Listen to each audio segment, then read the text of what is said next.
पूर्व प्रधानमंत्री डॉक्टर मनमोहन सिंह को इंडियन नेशनल कांग्रेस के द्वारा एक भावपूर्ण श्रद्धांजलि दी गई। ऐसे में एक भावपूर्ण श्रद्धांजलि देने के लिए शोक सभा आयोजन किया गया और उस शोक सभा आयोजन में इंडियन नेशनल कांग्रेस के द्वारा डॉक्टर मनमोहन सिंह द्वारा दिए गए योगदानों को याद किया गया। मनमोहन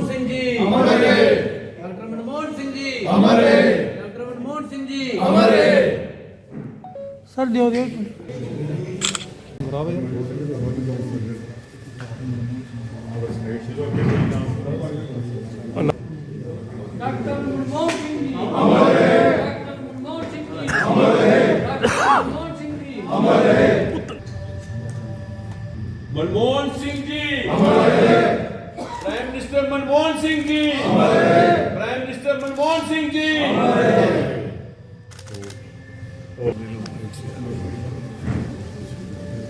हुआ है और पूरे इस शोक में यहाँ पे डूबे हुए हैं।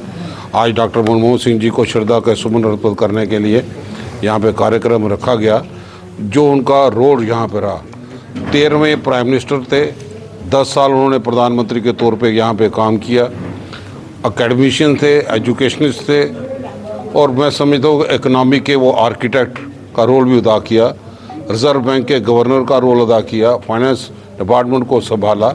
जिस वक्त पूरा मुल्क इकनॉमिक क्राइसिस से जूझ रहा था, उस वक्त इन्होंने इकनॉमिक क्राइसिस से हिंदुस्तान को आगे निकाला। आज हिंदुस्तान अगर पावर बना है तो मनमोहन सिंह जी के कार्यकाल में जो काम किए उनको बुलाया नहीं जा सकता। बड़ा बारीकी से माइक्रो लेवल पे देखते थे और जो उन्होंने राइट टू इन्फॉर्मेशन एक्ट दिया, नरेगा एक्ट यहाँ पे दे दिया, नेशनल हेल्थ रूरल मिशन यहाँ पे दे दिया। और मैं बात करूँ जम्मू कश्मीर की, तो कश्मीरी पंडितों के लिए जो ट्रांजिट अकोमोडेशन, हम बतौर रेवेन्यू मिनिस्टर थे यहाँ पे आके संगे बुनियाद रखी। आज ट्रांजिट अकोमोडेशन है, वेसू है, जटकी में है और उनके 9 बच्चों के लिए रोज़गार का पैकेज। आज की सरकार तो एक भी पोस्ट आगे नहीं बढ़ा पाई। कितने विनरी लीडर थे। और वहीं पे रेफ्यूजियों के लिए तड़प रखना, उनके कहने के मुताबिक कैबिनेट से रेफ्यूजियों का पैकेज कि यहाँ पे अप्रूवल दिया गया कि 30 लाख रुपया वन टाइम सेटलमेंट रेफ्यूजियों को मिले, लेकिन आज की सरकार 5.5 लाख से ज़्यादा नहीं कर पाए। वो जानते थे कि रेफ्यूजियों के क्या मसाइल यहाँ पे हैं, इसलिए हर जगह पे उनकी जो रोल अदा किया जम्मू कश्मीर में, चाहे 2 सेंट्रल यूनिवर्सिटी की बात करें, बड़े बड़ी टनल का निर्माण करके जम्मू कश्मीर में उन्होंने एक रूपरेखा हम लोगों के सामने रखी है। चाहे वो इतना ऊंची आवाज़ में नहीं बोलते थे, लेकिन उनके काम की गूंज जो है वो पूरी दुनिया ने सुनी। अमेरिका ने भी उनका लोहा माना और यहाँ के प्रधानमंत्री को भी जब आप कार्यभार संभाला तो उनको भी मनमोहन सिंह जी के पास गाइडेंस लेने के लिए जाना पड़ता। ये इतने कद के नेता थे। हम दिल की गहराइयों से उनको श्रद्धांजलि अर्पित करते हैं। पहले सिख प्राइम मिनिस्टर और 13वें प्राइम मिनिस्टर। सोनिया जी नाज करती थी कि अगर हिंदुस्तान को क्राइसिस से आगे कोई ले जा सकता है तो वो सरदार मनमोहन सिंह जी है।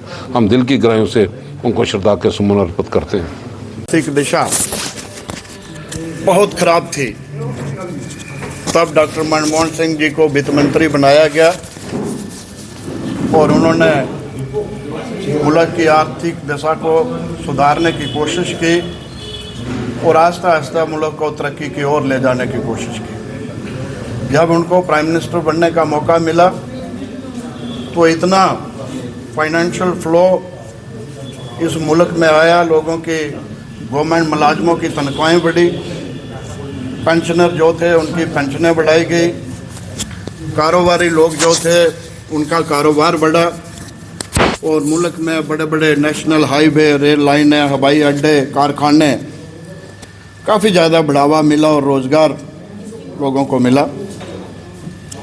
और मैं क्योंकि एज डिप्टी चीफ मिनिस्टर हमें भी उनसे मिलने का, काम करने का मौका मिला। एक दिन मुझे याद आता है कि जब कश्मीर में सेंट्रल यूनिवर्सिटी सैंक्शन की गई तो हम जो जम्मू के मंत्री थे, हमने कैबिनेट में जो इशू उठाया कि जम्मू में भी सेंट्रल यूनिवर्सिटी होनी चाहिए।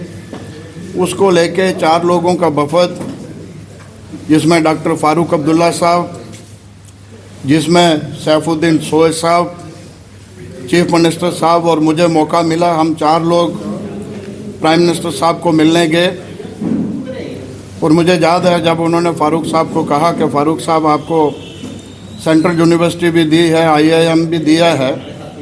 सारी चीज़ें जो हैं वो पैसे से हल नहीं होती, कुछ चीज़ें पॉलिटिकली भी मुकाबला करना चाहिए। तो मैंने उठ के निकलते हुए उनके कान में कहा कि मुझे 5 मिनट आपसे बात करनी है।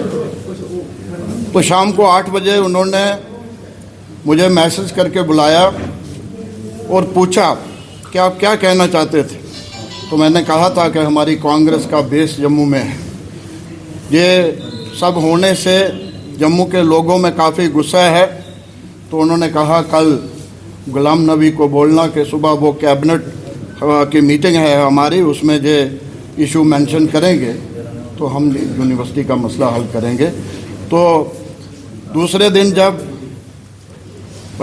स्टेट प्लेन में मैं बैठा था, चीफ मिनिस्टर साहब ने एंटर किया तो कहने लगे डिप्टी साहब आपको मुबारक है, आपकी रात की मुलाकात जो है वो सफल हो गई, हमें जम्मू में सेंट्रल यूनिवर्सिटी मिल गई। तो कहने का मतलब पूरे मुल्क को उन्होंने इस तरीके से आगे बढ़ाने की कोशिश की है। और न केवल कांग्रेस, सारी पार्टियों के लोग उनकी इज्जत करते हैं, उनका मान सम्मान करते हैं।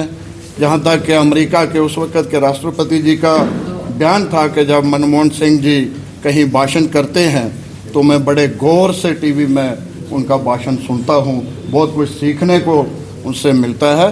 तो मैं समझता हूँ आज हमारी सबसे बड़ी श्रद्धांजलि उनको होगी कि उनके चलाए हुए नक्शे कदम पे चलें और उनकी बनाई हुई योजनाओं को आगे बढ़ाने की मिलकर कोशिश।